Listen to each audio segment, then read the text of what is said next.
What's good, guys? Welcome to Chat at the Castle, your favourite podcast for Disney adults and other fanatics. I'm Ash. And I'm Jordy. And we're back again with another episode. Wearing the same shirt. Wearing the same shirt. Yeah, he wouldn't let me change. We're going to change.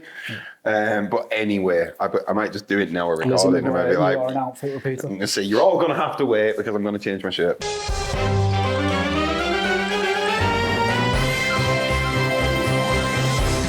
Yeah, so this week we're back. Episode 6. 6?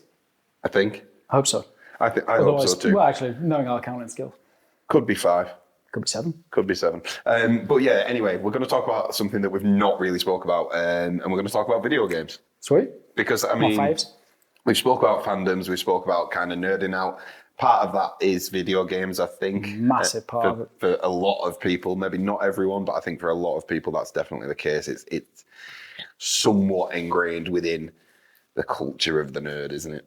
Yes, and certainly in our time, because we're ancient, we've seen possibly the biggest shift in gaming since 8-bit. You're ancient, I'm just old. It's because I'm not a legend. Sorry, carry on. No, I'm done. See you guys. All right, okay. That's the end of our podcast days. Right, okay, fair enough. So, no, yeah, you're right. Because we're old, we've been here from the dawn of video games. Not quite, I guess. Since the dawn. Like Pong. Yeah, like Sunrise. That was like 80s though, surely, right? We've Like, not been around since Pong. no, that's what I mean. But like, there wasn't that much after that. Like, when did video games begin? So yeah, 80s was when it really went mental. That was your arcades. Days. Yeah, and then we were saying Commodore was probably our first exposure because like our parents had them. My first console would have been PlayStation. Well, probably Game Boy, PlayStation 1, and N64. That sort of timing was my first. Let's talk about them consoles then, I think, because I'm very much the same. Sega Mega Drive I had. Never had a Sega. They had a Nintendo 64. Yep. Which I still maintain is the best console of all time. But if we're talking about, so, right, you say Game Boy. Yep. Pokemon stands out for me right away. Yeah, that was my first one. Is there any other kind of big games that stand out for you within that console? Yeah, actually, no, I could be wrong. Actually, Pokemon, it was one of the first. So funnily enough, it coincided with my first trip to Disney World. Same. Yeah, so I went to Disney World for the first time ever in 1999. Back then, you didn't have TVs on the back of plane seats. That's how old we are. And my parents, God bless them, were like, how the hell are we going to... And we went via Canada as well. Oh, wow. My parents... Ironically, the fact we were going to Disney World didn't have a lot of money. This was like a big deal. It was supposed to be a once-in-a-lifetime trip, but then my mom fell in love with it. It went always like every is. year. Yeah. And she had ADHD like me, we imagine, years later. Yeah. So, got really hooked. But yeah, anyway. So it was a really long flight. We went to Canada, which was like 9 hours, and then a further like 3 or 4 hours from there back down because it was the cheaper flight, right? Yeah.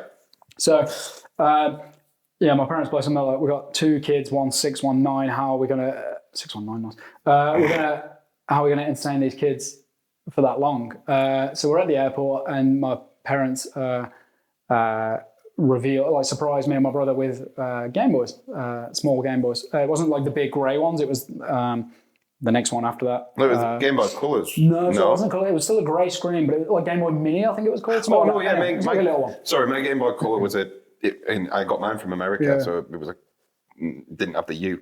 It was a Game Boy Color. The screen was still black and white. Yeah. The actual console itself was purple. Okay, yeah, so same. Mine was the yellow one because I got, and what they got me was, it was like 10 games in one, and they were just crappy ones. Like just little Pong, basically. Then it was like Mario. That was the other one I was going to say. And then, Pokemon Yellow, and my brother got Pokemon Red.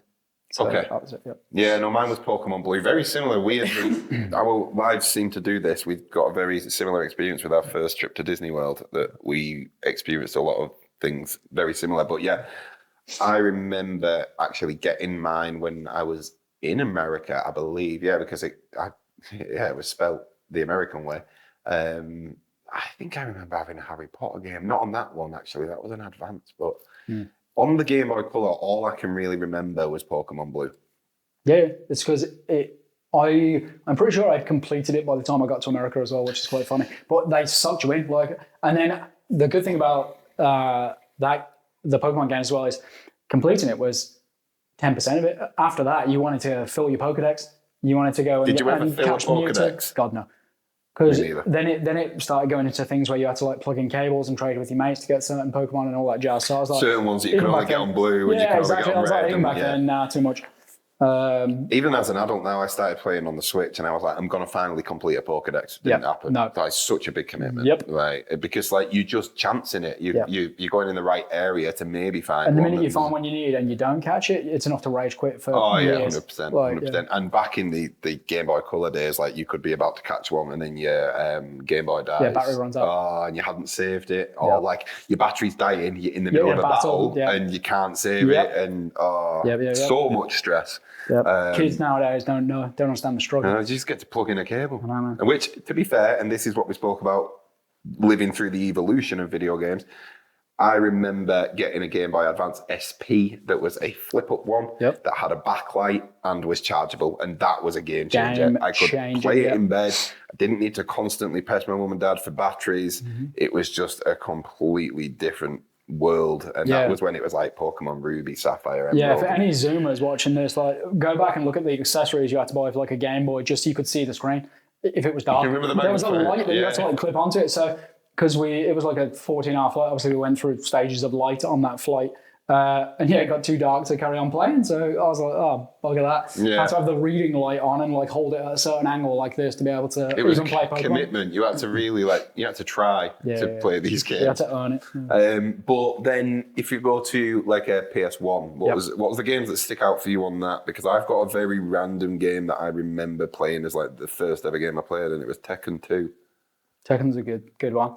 So I got a few that are like pretty iconic that I remember, but there's also games that like, if you trigger people's memories of them, they're like, oh my God, I remember that game, but you would not have thought about it outside like Croc. I love Croc. Yeah, I love Croc. There it is. Pandemonium. Everyone forgets Pandemonium. But then you got like Spyro, Rayman, the absolute goats. Crash, the absolute goats. Wow. And as this is mostly a Disney podcast, there was a Disney racing game, Magical Racing Tour, Magical Mystery Tour, something like that. Which I still know every single shortcut on that game.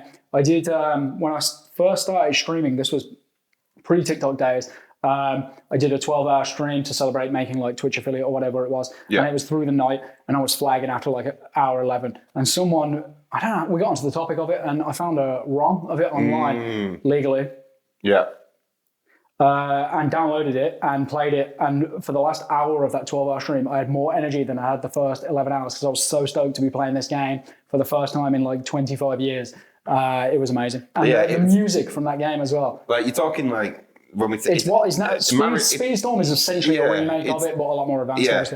It's like that Mario Kart style kart racing Pre-Mario Kart game. And I remember it. You were racing around like Haunted Mansion. Space Mountain. Haunted Mansion had the best soundtrack of any of the levels. It was goated. Yeah, if you know, I think it's. I always forget its full name. It's like Magical Racing Tour, Magical Mystery Tour, and it's locations around Disney World. So you're right. There's like Space Mountain. I think there's a Pirates one where you race.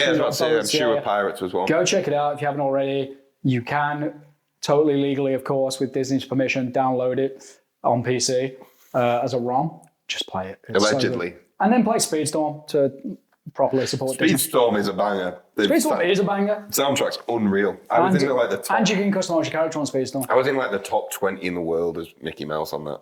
Of the 21 people playing it. Yeah, it was like the. It was the first time in quite a while, apart from obviously the newer Mickey games that have come out, where I was like, you telling me that I can play as Mickey online? Yeah. Damn you. Yeah. I was like, for about the first week when it came out, I was just absolutely grinding. Yeah, I really, really like Speedstorm. I don't get to play it enough, and I should play it a lot more. Sorry. Right, PS1. Yeah, so I think we've kind of... Do you remember Nightmare Creatures? God, no. It's a weird game, man. It really was. But it was like so far ahead of its time. In the way the mechanics and stuff worked on it, it was like unbelievably good. And I remember a couple of games like that as well on the PS1. Siphon Filter. Yep. You could shoot out the bulbs.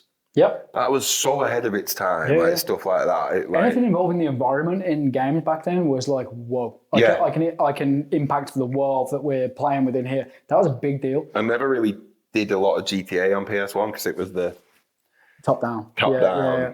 Because and I was like 4, so it really wasn't appropriate. It wasn't the exact same time. It was shortly after that. But like, I mean, we'll probably talk more about N64. But Dreamcast, I maintain to this day, is one of the best consoles of all time.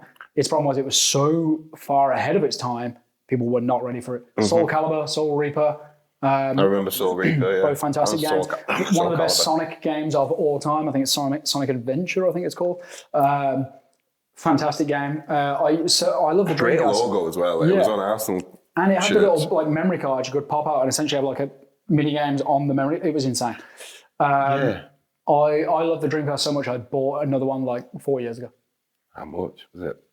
Yeah, pricey. Yeah, I was going to say, it must have been. Nintendo have done that, to be honest. N64s have gone up in price. Oh, no way. Well. Sega was Dreamcast, wasn't it? Yep. Yeah, Sega was Dreamcast. And N64 prices nowadays are ridiculous. Like, they're so expensive. I've got one as well. But they're so expensive now because everyone has realised that's the best console of all time. It's got the best games of all time. Pokemon Stadium, Pokemon Snap. Pokemon Snap is still one of the greatest games of all time. Well, they brought out a new one, didn't they?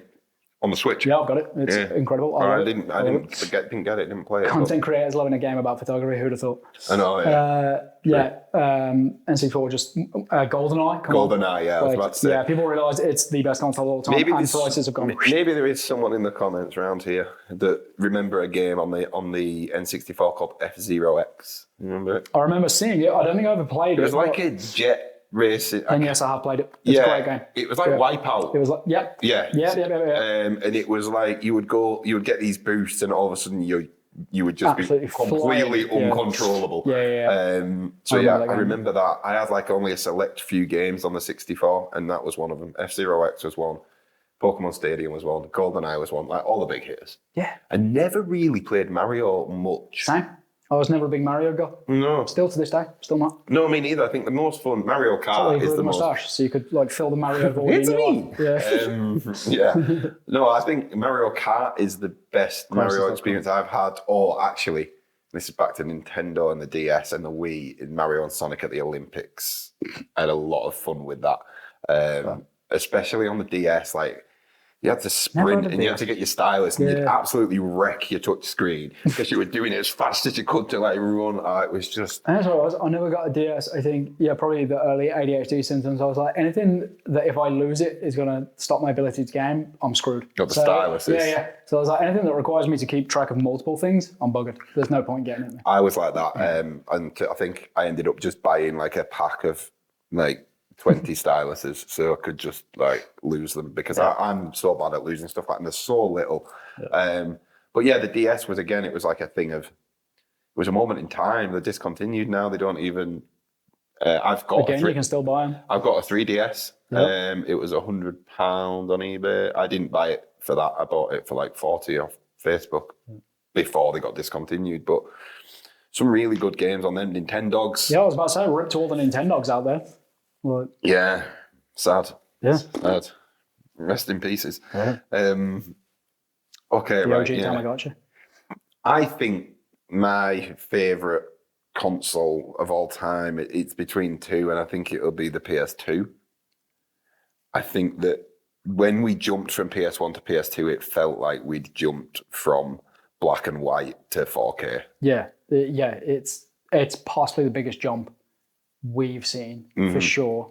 Like, graphics get better every year now, and like there's new things you can do in games. Getting worse at the minute. Yeah, true. But that jump was, my God. Even if you go back and look at it now, like when you used to play PS1, like when that was the most recent one, you were like, the graphics are amazing. Then you look back now and you're like, everything's triangular. Like, you can see the pixels. Yeah. And like that was the difference from GTA being a top-down, you're watching like a bird's eye view, to GTA 3 where you were stood behind them. And I think it was like, wow, this is, and football games as well, it was a huge difference. It was just... I think it was the Italian Job game on, and I'm probably completely wrong, but it was certainly my first experience, had cutscenes that were like live action. Oh, wow. And I think that was on the PS1. The Getaway as well, remember that? Yeah, I think that was PS2. I think that was PS2. No, it was PS2. But the Italian Job, I think, was the first game I ever saw that had like live action cutscenes, and that for me back then, I mean, they're terrible quality now if you go back and look at it, but I was just like, wow, the future is here. Do you know what as well? Like, No, this is talking like about live 1996. action, and I'm still not quite sure what it was. I think it was like mocap, but remember Mortal Kombat? Yeah. They were real. Yeah. So the first ever, that like was what was photos weird. of real people, but Yeah. and then getting their head punched off. It was a bit mad. I was literally watching like a mini documentary about Mortal Kombat yesterday, talking about exactly that, how that was what was different. It was real people. Yeah. And it, even in just the profile pictures of the people you're going to fight, it was like, select your fighter, and it was real pictures of people. And this is in like 1981 or something crazy. And that threw people for a loop. That was like I loved it. Game changing for them. And now Mortal Kombat's in iconic. a world of its own. Please, Mortal Kombat creators, learn how to optimize your games. A fighting game should not be 180 gig. COD is 140 gig. The latest Mortal Kombat is 180 gig. Sort yourselves out. Like, learn to optimize your games. I know there's a lot of like detail in the bones, but there isn't a lot of games. Come on, sort it out. Yeah, it's a fair point. I love your games. Let me fit them on my Xbox. I didn't play Mortal Kombat 1. I've played Mortal Kombat 11. Yeah, same. And that was... I haven't played Mortal Kombat 1. I refuse to give 180 gig for a fighting game, no matter how much it was incredible, the storyline on Mortal Kombat 11. Yeah. It was like endgame. And I'm enjoying the cameos. The cameos. With a K in Mortal Kombat. Yeah, I'm enjoying the cameo characters. Like when you get like Alexa Bliss turning up in COD. When you have a character you really love turn up in a game you really love. I don't know anything about Peacemaker. Yeah, like, I think like there's a Xenomorph in one of the Mortal Kombat games or one of the Tekken games or something like that. Well, this is one thing. One of my only Yoda turned up in like I think it was a Soul Calibur game. Soul Calibur, yeah. And Darth Vader. Yeah, Yoda versus Vader fighting each other. My only rebuttal to this is when you see somebody like Negan turn up in Tekken when he belongs in Mortal Kombat. Yeah, he should have been in Mortal Kombat. And when I saw the Tekken had got him, I was like, no, he should be in Mortal disgustingly Kombat. Brutal, yeah. Like, wasn't Homelander in Mortal Kombat last Mortal Kombat 11 or something like that? And then Peacemaker. Peacemaker is, who else? Someone from the Invincibles. T-1000's in there. Yeah. Rambo was in one. Yep. Ghostface. And Omni-Man from Invincibles. Omni-Man. Yeah, that was who it was. I knew there was another one. So you can finally find out who wins between Homelander and Omni-Man. Yeah. Amazing. So yeah, shout out Mortal Kombat. Yeah, shout out Mortal Kombat. Just optimize your franchise. games. Look how much we're praising you guys. Just optimize your freaking games. Come on. Yeah, I agree. That is an obscene size for a game. And you know what? While we're talking about fighting games, WWE games, SmackDown versus Raw, so 2002. Good. And that was that jump from, so... In your house? I played in your house? WWF, yeah, and I had Attitude. WWF Attitude. Yeah, that's a long time ago. And was that N64? It was so like, no, it was PS1, and it was so like... Yeah. You could only walk in straight lines, not diagonal. Yeah. Then SmackDown came out, and it was a little bit more fluid. Then you got SmackDown 2, Know Your Role, and that was like great game. Jeff Hardy, Matt Hardy, S.A. Rios, Lita, all the people I wanted to play as. And then the PS2 came out, and SmackDown 3, Just Bring It, and that was like I was walking around backstage playing a story mode, throwing people into like cars and stuff. Unbelievable. And then it just kept getting better. I think it fell off a bit when 2K got it, but I think now they've climbed back up. It peaked, I think. SmackDown versus Raw. Funnily enough, I loved SmackDown versus Raw, especially the 2009, I want to say it was. But I think it peaked, and it was WWE 13. It was just called WWE 13. It was the last one that THQ made. And the showcase mode, what it is now on 2K, was you just got to play through the Attitude Era. Love it. You had 5... Any like even fighting game with a story mode, that was always it for me. You had 5 campaigns. I love the game. And it was like your campaigns were The Rock and Stone Cold. Go back to story. We were talking about this in the last episode. Story. Kane and The Undertaker. Mankind had one. All the legends. And some, I think China and Lita or Trish. I was just like, I'm playing through my childhood. And at this time, I think I was 18. So like it's a long time since I'd seen a lot of that. And I was just like, to actually be controlling The Undertaker, throwing Mankind off the cell for that moment, I was like, and there was so many like really cool moments that I just got to play through. And I was like, that was peak. And you could also book your own shows where you would, like you have universe mode now, but you would have a story mode creation thing built in where you could essentially start an 8-week feud and it played it out for you. Yeah. Whereas now you have to kind of manually control it all. But yeah, games were better. We don't sound like boomers. Games were better back in my day. Yeah. So and I guess this is the thing. So I guess I'll ask PS2 games. What are the ones that stick out there? Metal Gear Solid. Actually, the first Metal Gear Solid was on PS1. Sons of Liberty. The second Metal Gear Solid 2, yeah. Man, we had the same great childhood. game. Yeah. Shorter. Been remastered than the first now, one. Yep. if you fancy replaying it. All been remastered, haven't they? Yeah. They're all amazing. Yeah. Well, so they brought out a remastered version, right? So it's got Metal Gear 1, Sons of Liberty and Snake Eater, and you can buy it for $44.99. However, they've recently, I know it's not. I'm not this is a shopping channel now. Yeah. Metal Gear Solid, sponsor of Konami. Resellers near you. Hideo Kojima, speak to us. Konami are based near my house. Are they? Quite exciting, yeah. They're just down the road from me. Well, we should go and have a crack. Yeah, we'll go knock on the door. But They won't let us in. they've actually remade Snake Eater. And it's £70 for like full game. You know, like when They've done the same with Silent Hill because they did the remaster, which was apparently shite. It was just HD textures on the old game, and everyone hated it. But now they've actually remastered it, and apparently it's amazing. Yeah. So rather than, I think, it's a difference between a Silent Hill, by the way, remaster and a we remake. need to talk about horror games. Like they've fully gone into like each scene and they've just remade it from ground up. From scratch, and it looks incredible. So I would agree. It's a great shout. I wouldn't have thought Metal Gear, but Metal Gear, especially Metal Gear 2, I played that over and over again. So PS2 to me is wrestling Remember games. the guards? They're just hiding in boxes. That noise. Yeah, PS2 to me was Metal Gear Solid, wrestling games, FIFA 2003. Tekken Tag Tournament or not? I had Tekken Tag Tournament because I had the dance mat thing where you could punch and kick. That was amazing, but we should talk about horror games as well because Resident Evil, Silent Hill, and then there's some really obscure ones like it's not it might be Fatal Frame. There was one where you took pictures and ghosts would turn up in the pictures, and it was terrifying, legit terrifying as a kid. I would play these when I was 12 years old and hate every moment of it, but love every moment of it. Yeah. So I'm a big horror fan. If we do it, we need to do an episode about just horror in general because I could talk for several hours about it. It's my favorite. But horror games, they'll change you as a kid. They'll absolutely change you. Well, I'm glad you mentioned Resident Evil. So I've got some very fond memories of my granddad playing Resident Evil on the PS1. Was that a dig? No. And this is what I mean. It's how wide scoped this, the PS1 was back in the day. My granddad had age constrained. Gone onto the internet, printed out a walkthrough. Yep.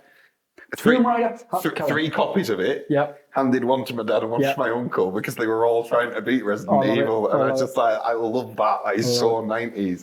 The reason I've just screened out Tomb Raider, right? We're going to go back a couple of years. So my first exposure to gaming was being a kid and my dad, which is crazy because looking back, he would have been younger than I am now. He would be sat at the PC and we have a printout, a folder printout of the walkthrough for Tomb Raider. So we played Tomb Raider 1 and 2. And my dad would play, and if he got stuck in a bit, I'd be reading through the walkthrough to find all the jade dragons or whatever they were, and I would be reading out the walkthrough while my dad played Tomb Raider, and that was my childhood. I loved it. Yeah. I felt Windows 95. It was beating one of them games for a certain amount of time was a 2-person job. Yeah. It absolutely. was, and Tekken 2, it was the arcade mode, even stuff like that, where me and my brother and my dad, and even my mum.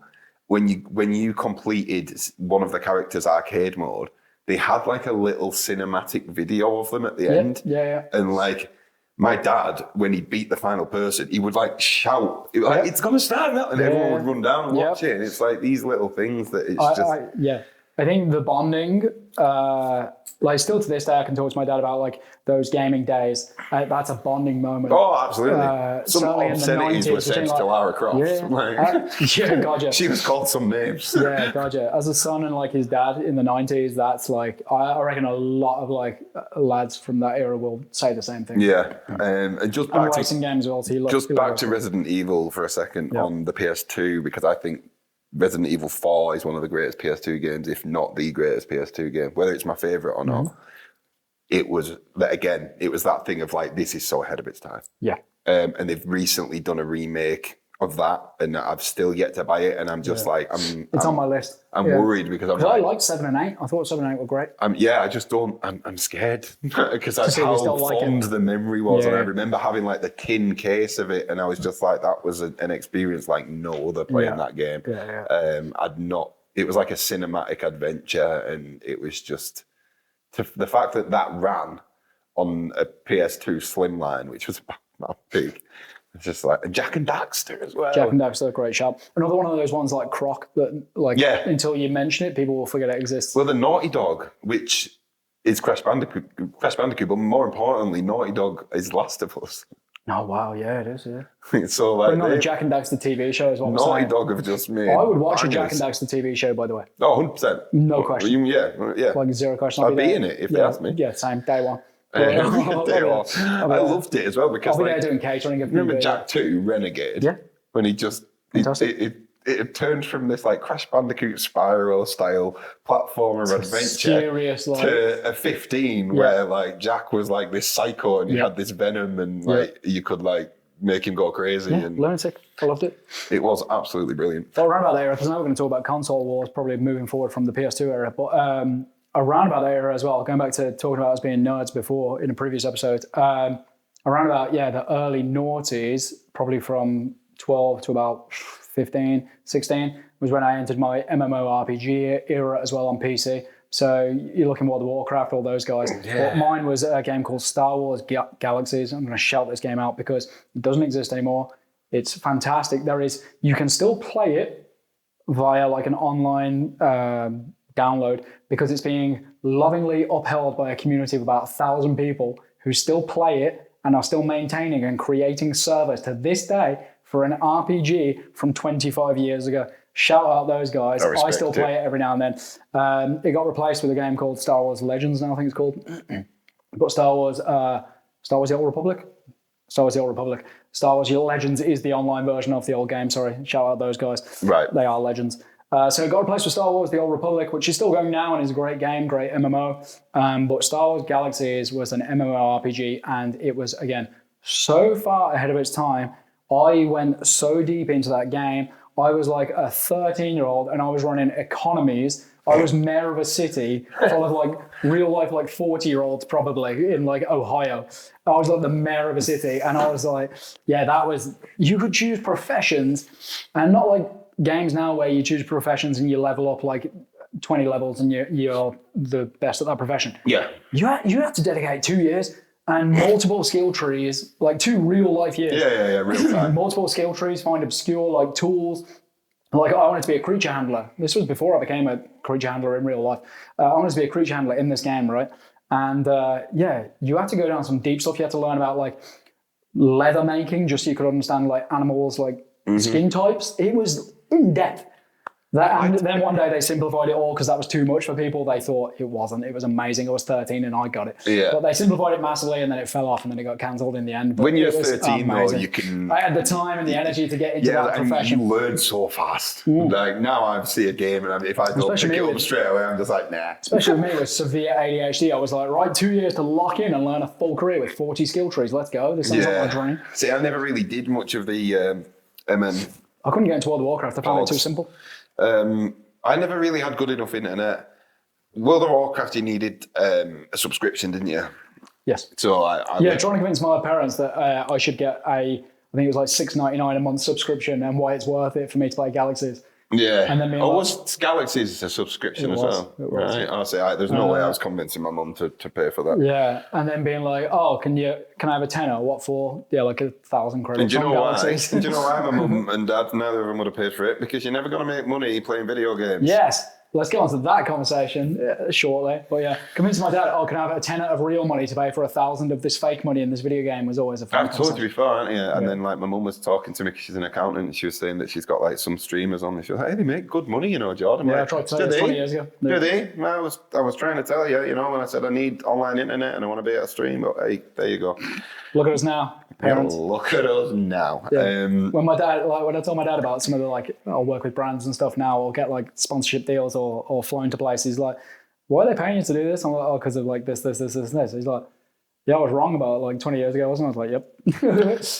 Absolutely, you were. But anyway, we won't dwell on it. Let's not. Yeah, it was fully supportive, to be fair to him. I think, so from PS2, this is where we can touch on. This is where you deviate. This is where we can touch on console wars. I made the transition from Sony over to Microsoft, and I went from a PS2 to an Xbox 360. So. While you were doing the MMPOG stuff, I was in a situation where I kind of fell into the stereotype of got an Xbox 360, first 2 games, FIFA 09, Call of Duty World at War.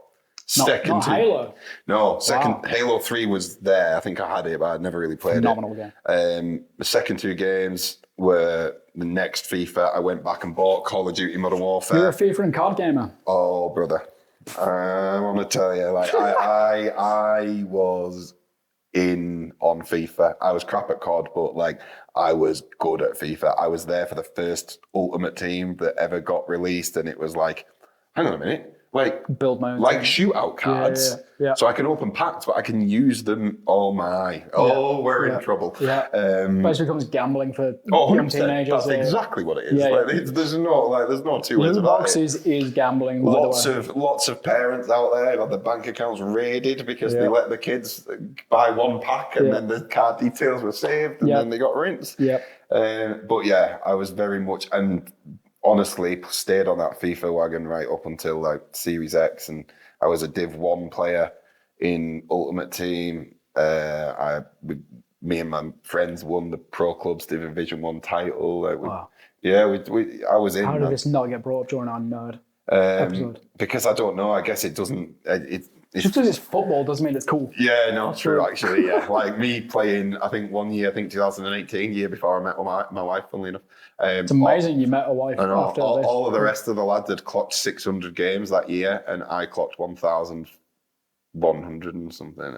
It was amazing you went outside long enough to meet your wife. It was obscene. Or was that online? No, it was really good. Yeah, no, we met on Tinder. There it is. On FIFA. Yeah. She had a player on it, didn't I? Yeah, no, I impressed her with my skills. Trading engagement ring for Ronaldo. But yeah, so if anyone wants a game on, if anyone wants slapping on FIFA, let me know. Actually, it's called EAFC now, and no, there was a moment I think on like FIFA 24 or whatever it was where... Was it loading and you caught your reflection in the black screen? Is that what it was? Bro, I felt like Lightning McQueen in Cars 3. McQueen is fading fast. That was what I felt like. I was trying to play and I was like playing against these iPad kids, man, and I was just like, I'm done out here. Sure. Like, I thought I was good because from the age of 7, 6, I had a controller in my hand. Yeah. These kids have been given one from like birth, and I'm just like, it's the same with Fortnite. I enjoyed it until I started getting boxed in. Yeah, you just made me think about Fortnite. I remember it was 10 years ago now, probably. I don't know when Fortnite came out, but it was the early days. It was like season 1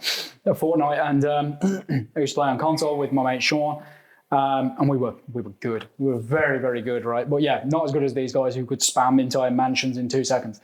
But I was looking back, I was like, man, I was good at Fortnite. Like, I miss like being good at that. And then I think back to why I was good. I was like, I'd moved away from home. I had no friends. I was depressed. I had a job I hated. And every night I used to get home at like 5:30 p.m, log on and play till midnight. No wonder I was good. I was good at the game, but I was terrible at life. Depression will make you good at games. Depression will make you so good at games if you're locked in. Completely agree, yeah. Or TikTok. I don't think I was in the best mental space when I was playing 1,200 games of Pro Clubs a year. How are you so good at TikTok, Ash? Well, let me tell you about my mental state, brother. It was not good. Look after yourselves. Yeah, look after yourselves and each other. Yeah. But I guess so. This is the 360, but I think personally, that's when console wars really kind of... Yeah. You were PS3 or Xbox 360. Yeah. I don't think that really happened with Xbox or PS2, but I think once online gaming was so much more of a thing in the 360 and PS3 era that it was just like people would be insulting each other in school. Oh, yeah, you'd be fighting each other. Yeah. What was PlayStation? What was PlayStation's exclusive? Metal Gear Solid was exclusive to PlayStation. But Halo was obviously exclusive to Xbox. So Halo was the big game for like my generation to play each other like online and stuff like that. So yeah, if people were PlayStation fans, you'd roast them for not being able to play Halo with you. But I can't remember what the PlayStation equivalent was. I can remember a couple. So you've got Killzone.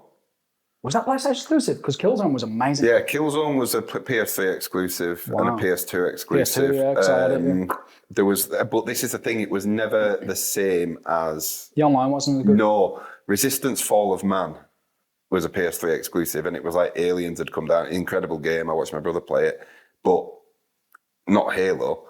Motorstorm was an exclusive where it was like racing on ATVs and dirt bikes. Again, I played it. It was good fun, but it's not...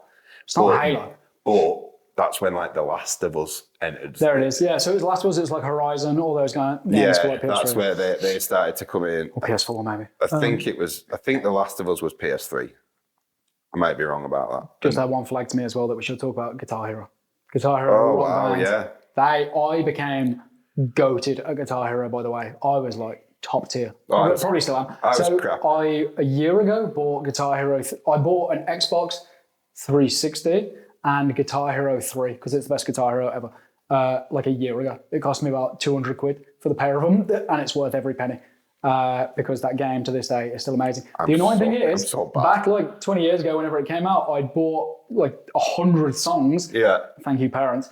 They haven't saved. So I don't have any of those games because obviously they were on the Xbox I had at that time. That sucks. Rip that, and you can't download them anymore, which is the sad part. The marketplace. The marketplace doesn't exist anymore. I think it went down literally about 6 months ago as well. But tragic, but still an amazing game. So, I played very fond memories of opening on Christmas Day Guitar Hero World Tour. That's the third one. Yeah. No. It's called the World Tour.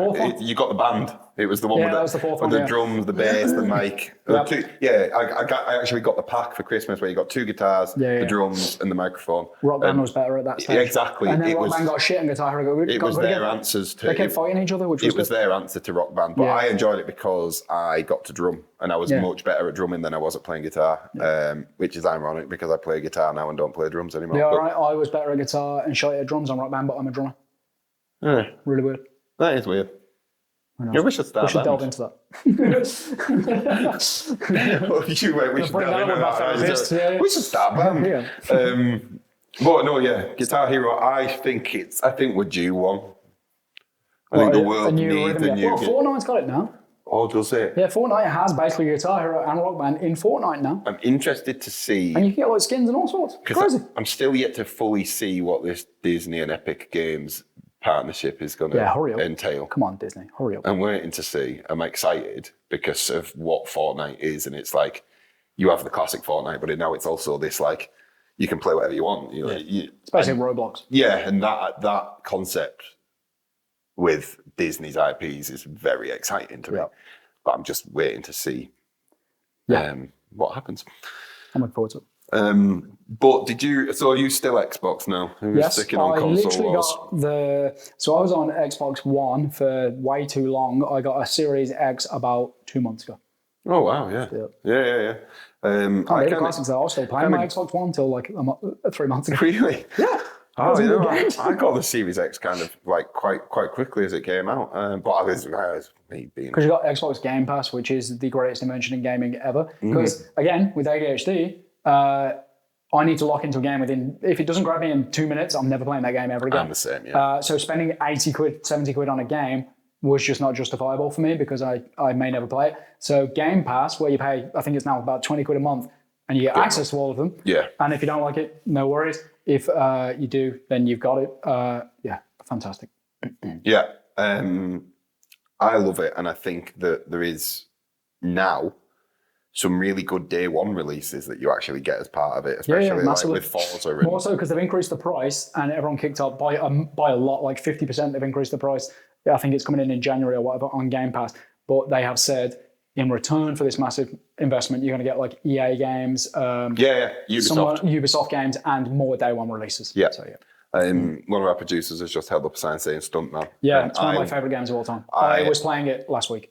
It's PS2, and I was about to say... Came out about 30 years ago. Yeah, I was going to say... 20 years ago. Because we've kind of gone past PS2, if it was any other game, I probably would have said, let's not talk about that. But Stuntman deserves a shout. Because I can geek out about it.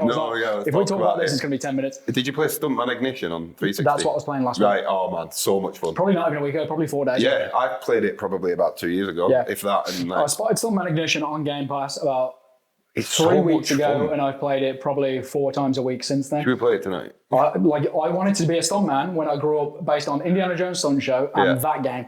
I did a fucking drifting course. Sorry, language. This is how excited I'm getting about stuntman. Someone beat that. I did a drifting course. You need to beat it. 2 months ago. I need to edit this. I did a drifting course 2 months ago, and I was like, I'm playing stuntman in real life. It was amazing. Oh no, yeah, that is. was I'm amazing. jealous. I've got in my head. We're going drifting after this. On Stuntman, not on a course. I'm just taking my car. Stuntman Ignition. There was one where it was like you were running away from a volcano on a bike. Yeah. Yep. Incredible. Yep. So much fun. Yep. And also we're playing this tonight. Yeah. Is it called? Should we just stop this episode now? Is it called like We've been in a hollering? We've been in a hollering? Yeah. And you get to drive through town on that big tractor and you're just like, run over this and explode it. All right. Okay. All right. So Stuntman. Great game. Wherever the Stuntman, give us a new one of them with like insane graphics. I agree. A new Stuntman game would go unbelievably I've got hard. an idea. What? We make it. Brad Pitt. Make him the character. You know, the guy from Once Upon a Time in Hollywood. Yeah. Or maybe not Brad Pitt, but character. Make the character a character that we can actually get behind. And or multiple. Yeah, like different stuntmen from movies. Yeah. 100%. I'm fully on board with that. That would be so much fun, man. I love that. Yeah, we're going to end the podcast shortly so we can go play that. The one thing I do want to talk about, and it's probably one for a future episode, because I think we should do an episode on streaming and content creation and how they all come together, particularly as we both have experience in that arena. But the transition of gaming from, as we said, from being like holding it under a light on an airplane on a Game Boy through to, graphic improvements that blew our minds, through to fighting with your mates over which console was better, through to online gaming, through to streaming, and now gaming being a monetized hobby I was about to say, rather than a waste of time hobby as it was, as our parents saw it to us back in the day. And it was very much a time sink with no monetary reward in our time. Now it is, I would say more people are gaming now to make money from it than just chilling and enjoying it. Even kids who game now, probably in the back of their minds are like, I'm going to get good at this so that I can stream when I'm older, whatever 100%. It is, rather than like, I'm gaming to just enjoy it and play with my mates. It's monetized. These professional, competitive, it's a career. You can become world champion at one of the games. That wasn't a thing when we were kids. Like it just, you don't even have to be, to the kids who are grinding thinking, I can only become a streamer if I'm number one in the world at Fortnite. You can be hot trash at games. I'm garbage at games and you can still become a top 1% streamer. And if anything, it's more fun to be terrible at them and become a big streamer. And in a contrast to that, shout out one of my friends actually, he's called Master Chiefo on Xbox. He's currently number one in the world on Battlefield 6. Wow. Doesn't stream. Out of 3 players. Doesn't stream. The Battlefield 6 has just come out. It's a good one. It's a good one. Yeah, so and he doesn't stream. And I'm like, idiot. What are you doing? He's missing 6 figures. I've been getting him. I've been trying to get him to stream since he was bashing Fortnite. I'll stream him. Yeah. Well, this is the thing that's so bizarre. It's like streaming in itself. It's people watching people play games. Yes. And if you're number one in the world in a sometimes it's game, people watching people play games. Yes.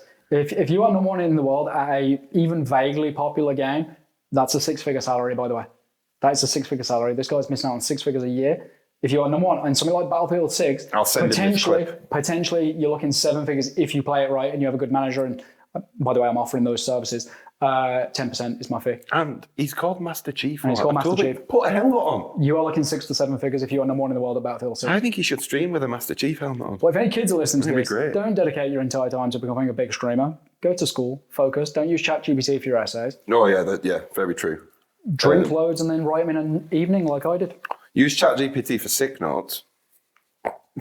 But not essays. For the apology note when your essay is terrible. Yeah, exactly. And we're at a point now, to be honest, where you might write it and they tell you that it's AI.